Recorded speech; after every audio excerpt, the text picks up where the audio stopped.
ఏదో మూలిగే నక్క మీద తాటిపండు పడ్డట్టు అసలే జగన్మోహన్ రెడ్డి పాపం రాష్ట్రంలో తలెత్తుకుని తిరగలేక బెంగళూరు ప్యాలెస్లో బతుకుతున్నాడు. దాదాపుగా జగన్మోహన్ రెడ్డి ఓడిపోయి 8 నెలలు అయితే ఎన్నికల ఫలితాలు వచ్చి కూటమి ప్రభుత్వం ఏర్పడి దాదాపుగా 8 నెలలు అయింది. ఈ 8 నెలల్లో తిప్పి కొడితే నెల రోజులు కూడా జగన్మోహన్ రెడ్డి ఇక్కడ తాడేపల్లిలో ఉండలేదు, అంటే ఆంధ్రాలో ఉండలేదు. కొన్ని రోజులు లండన్లో గడిపాడు, ఒక నెల రోజులు లండన్లో గడిపాడు, మిగతాదంతా కూడా బెంగళూరు ప్యాలెస్లో గడిపాడు. అయితే అలాంటి జగన్మోహన్ రెడ్డికి ఒక అతిపెద్ద ఎదురు దెబ్బ తగిలింది. వైసీపీ హయాంలో డిప్యూటీ చీఫ్ మినిస్టర్గా చేసినటువంటి ఆళ్ల నాని. ఏలూరు వైసీపీ జిల్లా అధ్యక్షుడిగా ఉన్నాడు, ఏలూరు ఎమ్మెల్యేగా ఉన్నాడు. గతంలో విడుదల రజనీ కంటే ముందు వైద్య ఆరోగ్య శాఖ మంత్రిగా పనిచేసినటువంటి వ్యక్తి ఆళ్ల నాని. అలాంటి ఆళ్ల నాని ఇప్పుడు చంద్రబాబు గారి సమక్షంలో టీడీపీ గండువా కప్పుకుని పార్టీలో చేరటం జరిగింది. ఇది రకంగా ముఖ్యంగా ఉభయ గోదావరి జిల్లాలో, ముఖ్యంగా పశ్చిమ గోదావరి లేదా ఇప్పుడు ఏలూరు జిల్లాకు అతిపెద్ద షాకుగా చెప్పొచ్చు. ఎందుకంటే ఈ ఉభయ గోదావరి జిల్లాల్లో వైసీపీలో చెప్పుకోదగిన నేత ఒక్కరు కూడా లేరు. పైగా ఆళ్ల నాని మొదటి నుంచి కూడా కొంచెం రాజశేఖర్ రెడ్డి కుటుంబానికి అభిమానిగానే ఉన్నటువంటి వ్యక్తి, జగన్మోహన్ రెడ్డి పట్ల కూడా అత్యంత విధేయత ప్రదర్శించినటువంటి వ్యక్తి. కాబట్టే జగన్మోహన్ రెడ్డి మొదటి దఫాలో మొత్తంగా 3 సార్లు ఎమ్మెల్యేగా పోటీ చేసి గెలిచినట్టున్నాడు. అందుకనే మొన్న జగన్మోహన్ రెడ్డి మినిస్ట్రీ కూడా ఇచ్చాడు. వైద్య ఆరోగ్య శాఖ మినిస్టర్గా చేసింది అప్పట్లోనే, కరోనా సమయంలో మినిస్టర్గా ఉంది ఈయనే. సో అలాంటి ఆళ్ల నాని ఈరోజు దాదాపుగా 3 నెలల క్రితమే పార్టీ సభ్యత్వానికి కానివ్వండి, తన పదవులకు కానివ్వండి రాజీనామా చేస్తున్నట్టుగా ప్రకటించారు. సరే, అప్పుడైతే ఏ పార్టీలో చేరుతున్నానని కానీ రాజకీయాల్లో ఉండననే విషయాలు అయితే వాళ్ళు ఆ రోజు ఆళ్ల నాని చెప్పలా. కానీ నిన్న చంద్రబాబు గారి సమక్షంలో ఉన్నట్టుండి ఒక్కసారిగా కండువా కప్పుకుని పార్టీలో చేరటంతో వైసీపీ వర్గంలో మరొకసారి చర్చ మొదలైంది. ముఖ్యంగా ఇది ఉమ్మడి పశ్చిమ గోదావరి జిల్లాలలో నిజంగానే వైసీపీకి కోలుకోలేని దెబ్బ. మొన్న ఎన్నికల్లో దాదాపుగా తుడిచిపెట్టుకుపోయింది. సరే, ఉమ్మడి పశ్చిమ గోదావరి అంటే రాష్ట్రం మొత్తం తుడిచిపెట్టుకుపోయింది అనుకోండి. ముఖ్యంగా ఉభయ గోదావరి జిల్లాలో 2019 ఎన్నికల్లో మెజారిటీ సీట్లు కైవసం చేసుకుంది. దాదాపు 85 to 90% సీట్లను ఉభయ గోదావరి జిల్లాలో కైవసం చేసుకుంది. మీకు రాజకీయాల్లో ఒక నానుడు ఉంది, ఏంటంటే ఉభయ గోదావరి జిల్లాలు అంటే ఉమ్మడి పశ్చిమ గోదావరి, ఉమ్మడి తూర్పు గోదావరి జిల్లాలలో ఏ పార్టీ అయితే అత్యధిక సీట్లు సాధిస్తుందో ఆ పార్టీ అధికారంలో ఉంటుంది. ఇది రామారావు గారి టైం నుంచి కూడా వస్తున్నటువంటిదే. 2014లో తెలుగుదేశం పార్టీ ఈ 2 చోట్ల కూడా మెజారిటీ సీట్లు సాధించింది. ఉమ్మడి పశ్చిమ గోదావరి జిల్లాలో దాదాపు 15 సీట్లు ఉంటే 15 సీట్లు కూడా అప్పుడు తెలుగుదేశం పార్టీ గెలిచింది. వైసీపీ ఖాతా కూడా తెలవాలి 2014లో. తర్వాత 2019కి వచ్చేటప్పటికి 13 సీట్లు వైసీపీ గెలిచినట్టుంది 15కి. అంటే ఎవరు మెజారిటీ సీట్లు గెలిస్తే వాళ్ళే అధికారంలోకి వస్తున్నారు. ఆ నానుడి మళ్ళీ మొన్న కూడా నిజమైంది. జగన్మోహన్ రెడ్డి ఖాతా కూడా తెరవకుండా పోయాడు. ఇప్పుడు కూటమి అధికారంలో ఉంది. అలాంటి జిల్లాల్లో జగన్మోహన్ రెడ్డికి వైసీపీ నుంచి చెప్పుకోదగిన నేత లేడు. కొద్దిగా గొప్ప చెప్పుకుంటే ఆళ్ల నానియే కొద్దిగా సీనియర్ నేత, లేదా జగన్మోహన్ రెడ్డికి నమ్మకస్తులుగా ఉన్నటువంటి వ్యక్తి. అలాంటి వ్యక్తి కూడా ఇప్పుడు తెలుగుదేశం పార్టీలో చేరటంతో దాదాపుగా వైసీపీ పార్టీ పూర్తిగా ఉభయ గోదావరి జిల్లాలో తుడిచిపెట్టుకుపోయే ప్రమాదం అయితే ఉన్నట్టుగా తెలుస్తుంది. మరి ఎందుకు ఆయన బయటికి వెళ్ళిపోయాడు అనేది ఇప్పటివరకు సాధారణంగా ఆళ్ల నాని ఏంటంటే పెద్దగా విమర్శలు జోలికి వెళ్ళడం. ఆయన మంత్రిగా ఉన్నప్పుడు కూడా ఎప్పుడు పెద్దగా చంద్రబాబు గారి మీద ఏ రోజు విమర్శలు చేసిన దాఖలలో కావాలంటే మీరు వీడియోలు ఎత్తకండి, ఏం దొరకవయ్యి. ఆయన చంద్రబాబు గారి మీద విమర్శలు ఏం దొరకవు. అసలు సాధారణంగా తక్కువ మాట్లాడుతూ ఉంటాడు. అందులోనూ రాజకీయాలకు సంబంధించి చాలా తక్కువ మాట్లాడతాడు. ఇతర నేతల్లాగా ఎప్పుడు ఫోకస్లో ఉండే వ్యక్తి కాదు. చేసే పని ఏదైనా ఉంటే చేసుకుంటూ వెళ్ళిపోవటమే తప్ప మాట్లాడే వ్యక్తి కాదు. అయితే వాస్తవానికి ఆళ్ల నాని చేరికను కొంత టీడీపీ కేడర్ వ్యతిరేకించింది అక్కడ. ఎందుకనంటే గతంలో కొన్ని కేసులు పెట్టడం కానివ్వండి, కొంతమంది టీడీపీ నేతలను ఆర్థికంగా ఇబ్బంది పెట్టారనే విషయంలో కొంత టీడీపీ కేడర్ అయితే అసంతృప్తి వ్యక్తం చేసింది. స్వయంగా గన్ని వీరాంజనేయులు జిల్లా అధ్యక్షుడిగా ఉన్నటువంటి గన్ని వీరాంజనేయులే నేతల కార్యకర్తల అభిప్రాయాన్ని చంద్రబాబు గారి దృష్టికి తీసుకెళ్ళడం జరిగింది.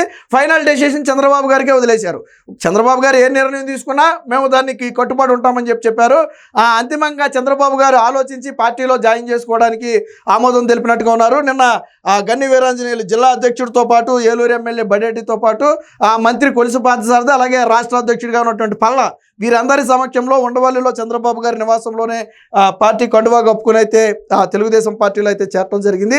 ఇది రాజకీయ వర్గాలను సాధారణంగా ఎవరైనా సరే అటు ఇటు పార్టీలు మారేవాడు మాత్రం వేరు, వాళ్ళు ఏదో అధికారాన్ని చూసి మారిపోతారు, అది వేరే విషయం. బట్ కానీ గతంలో ప్రతిపక్షంలో ఉన్నప్పుడు అంటిపెట్టుకునే ఉన్నాడు. 2014 నుంచి 19 వరకు వైసీపీ ప్రతిపక్షంలో ఉన్నా కానీ ఎప్పుడు కూడా ఆళ్లనాని పార్టీ మారలా. సాధారణంగా ఆళ్లనానిలో అసంతృప్తి ఎప్పుడు మొదలైందంటే ఎప్పుడైతే తన మంత్రి పదవిని తీసేశాడు, విడుదల రజనీకి ఇచ్చారు కదా, ఈ మంత్రి పదవిని విడుదల రజనీకి ఇచ్చారు. ఎప్పుడైతే ఆళ్లనాని మంత్రి పదవి తీసేశారో సాధారణంగా అప్పుడే అసంతృప్తి ఉంది. అప్పటి నుంచే పార్టీతో కొద్దిగా అంటి ముట్టనట్టుగా ఉన్నాడు. వాస్తవానికి అసలు మన టికెట్ వస్తుందా రాదా అన్న సందిగ్ధంలోకి వెళ్ళిపోయినటువంటి పరిస్థితి వైసీపీ తరపు నుంచి. అప్పుడు ఆయనే పోటీ చేయడం, ఆయనే స్వచ్ఛందంగా తప్పుకుంటాడని వార్తలు కూడా వచ్చాయి.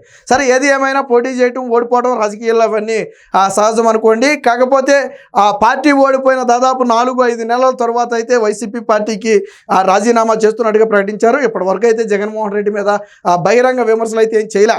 ఎందుకు పార్టీ మారాల్సి వచ్చింది, ఆ పార్టీలో ఆళ్లనాని ఎదుర్కొన్నటువంటి కష్టాలేంటి నష్టాలేంటి అనే విషయాలకు సంబంధించి ఇప్పటివరకు మాట్లాడలేదు. అయితే ఆళ్లనానితో పాటు కొంత వైసీపీ కేడర్ కూడా తెలుగుదేశం పార్టీలోకి వచ్చినట్టుగా తెలుస్తుంది. నిన్న మాత్రం కేవలం ఆళ్లనానితో పాటు 2-3 మాత్రమే పార్టీ కండువాలు గొప్పుకోవటం, చంద్రబాబు గారి సమక్షంలో అయితే పార్టీ కండువా గొప్పుకోవడం జరిగింది. వాస్తవానికి ఇది పెద్ద అడహావిడి జరగల. ఎందుకంటే నేను మొదట్లో చెప్పా, ఎప్పుడూ కూడా తెర ముందుండే వ్యక్తి కాదు ఆళ్లనాని అనే వ్యక్తి. కీలకంగా ఉన్నప్పటికీ కూడా ఎప్పుడు మిగతా నేతల్లాగే అంబటి రాంబాబు లాగానో లేకపోతే కోడిగుడ్డు మంత్రి లాగానో ఈయన ఎప్పుడు కూడా స్ట్రీమ్ లైన్లో ఉండే వ్యక్తి కాదు, పెద్దగా స్పందించిన వ్యక్తి. కాబట్టే నిన్న ఈ విషయం కూడా కొంత ఇదిగా ఉంది. ఏది ఏమైనా మొత్తానికి తెలుగుదేశం పార్టీకి కొంత బలం చేకూరిందని చెప్పవచ్చు. ఎందుకంటే ఖచ్చితంగా ఆళ్లనాని అనే వ్యక్తి కొంత బలమైనటువంటి సామాజిక వర్గాన్ని కలిగి ఉన్నాడు, అలాగే కొంత కేడర్ని కలిగి ఉన్నమాట వాస్తవం. అదే కేడర్ ఈరోజు ఆయనతో పాటు తెలుగుదేశం పార్టీలో చేరితే ఖచ్చితంగా రాబోయే రోజుల్లో అది పార్టీకి. అయినా అధినేత ఏ నిర్ణయం తీసుకున్నా వాళ్ళ కార్యకర్తలు, అందుకనే సాధారణంగా ఏంటంటే కార్యకర్తలు మనోభావాలు చెప్తారు. గతంలో కూడా అదే చెప్పారు, ఆయన పార్టీలో చేర్చుకోవడం ఇష్టం లేదని. బట్ పార్టీ నిర్ణయాన్ని కార్యకర్తలు కానివ్వండి, నాయకులు కానివ్వండి గౌరవిస్తారు. ఆ తెలుగుదేశం పార్టీలో ఉన్న గొప్పతనం ఏంటంటే కేడర్ చెప్పాలనుకున్నది చెప్పేస్తుంది, బట్ అంతిమంగా అధిష్టానం తీసుకున్న నిర్ణయానికి కట్టుబడి ఉంటుంది. సో ఆ గొప్పతనం అనేది ఆ తెలుగుదేశం పార్టీ కేడర్లో అయితే ఉంది. తాజా పరిణామాలతో ఒకసారిగా ఇటుపక్కేమో ఆల్రెడీ వల్లభనేని వంశీ అరెస్టుతో వైసీపీ అంతా గందరగోళంలో ఉన్న నేపథ్యంలో ఇప్పుడు ఆళ్లనాని అదే సమయంలో కరెక్ట్గా వల్లభనేని వంశీ అరెస్ట్ అయిన రోజే ఆళ్లనాని తెలుగుదేశం పార్టీలో చేరటం అనేది కొంత వైసీపీ వర్గాల్లో చర్చకు గురైంది. అంటే యాదృచ్ఛికంగా ముందే ఆ డేట్ను ఫిక్స్ చేసుకున్నారా లేదా అప్పటికప్పుడు అనుకుని వచ్చి పార్టీలో చేరారా అనేది కరెక్ట్గా అయితే తెలియదు. కానీ మొత్తంగా ఆళ్లనాని చేరికతో కొంత వైసీపీకి నష్టం జరిగింది. అదే సమయంలో తెలుగుదేశం పార్టీకి బలం పుంజుకుందని చెప్పొచ్చు. మరి వచ్చే ఎన్నికల నాటికి ఆళ్లనాని పొజిషన్ ఎలా ఉంటుంది, వచ్చే ఎన్నికల నాటికి మరి ఏ విధంగా ఉంటుందో చెప్పలేము. ఎందుకంటే ఇప్పటి వరకు అయితే ఉన్నారు, సరే వాళ్ళ వ్యాపారాలు కాపాడుకోవడానికో లేదా ఇంకోదానికో వస్తున్నారని సోషల్ మీడియాలో విమర్శలు వచ్చినప్పటికీ కూడా ఫైనల్గా అయితే తెలుగుదేశం పార్టీ నాయకత్వం అయితే ఆళ్లనాని చేరికనైతే స్వాగతించింది. ఇదే సమయంలో వైసీపీ మరింత గందరగోళం. ఇప్పుడు ఉభయ గోదావరి జిల్లాలో వైసీపీలో ఒక నేత పేరు చెప్పండిరా బాబు మీకు ఎవడరా అంటే వైసీపీ కార్యకర్తల ఆవేదన కూడా ఏంటంటే ఇప్పటి వరకు కొద్ది గొప్ప ఆళ్లనానికి ఏదైనా ఉంటే చెప్పుకునేవాళ్ళు, సరే ఆళ్లనాని నుంచి అధిష్టానానికి వెళ్ళేది. ఇప్పుడు అలా వాళ్ళ సమస్య చెప్పుకోవడానికి ఎవడు దిక్కుముక్కు లేకుండా పోయింది. ఉభయ గోదావరి జిల్లాలో ముఖ్యంగా ఏలూరు జిల్లాను పోల్చుకుంటే ఏలూరు జిల్లానే ఇది. ఏలూరు జిల్లాలో వైసీపీకి ఆ స్థాయి నేత లేకుండా పోయాడు. ఇది ఖచ్చితంగా వైసీపీకి తీరని లోటుగా మారుతుంది. ఏది ఏమైనా ఆళ్లనాని చేరిక అనేది కూడా ఖచ్చితంగా ఆ పార్టీకి ఇదే. గతంలో కూడా ఒకళ్ళిద్దరు పార్టీలో చేరుతున్నప్పుడు ఏ నేత పోతున్నాడు, ఎవడ బొమ్మన్నాడు, పోతే ఏమవుతుందని చెప్పి జగన్మోహన్ రెడ్డి ఎటకారంగా మాట్లాడాడు. సరే ఎవరిని పార్టీ ఏమి పట్టుకుని బ్రతిమాలదు అనుకుంటే అది వేరే విషయం. కాకపోతే వెళ్ళిపోతున్న నేతల పట్ల ఎటకారం ప్రదర్శించాడు జగన్మోహన్ రెడ్డి. మరి వెళ్ళిపోతున్న నేతల పట్ల ఎటకారం ప్రదర్శించాడు, బాగానే ఉంది.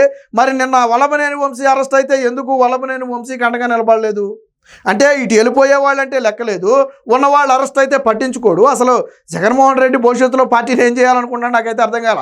వచ్చే ఎన్నికల నాటికి అసలు వైసీపీ పార్టీ ఉంటుందా, కేడర్ ఉంటుందా, జగన్మోహన్ రెడ్డి వచ్చే ఎన్నికల్లో 175 స్థానాల్లో పోటీ చేస్తాడంటే ఇప్పుడున్న పరిస్థితులను బట్టి అనుమానమే. ఎందుకంటే ఆయన రాష్ట్రంలో ఉండట్లా.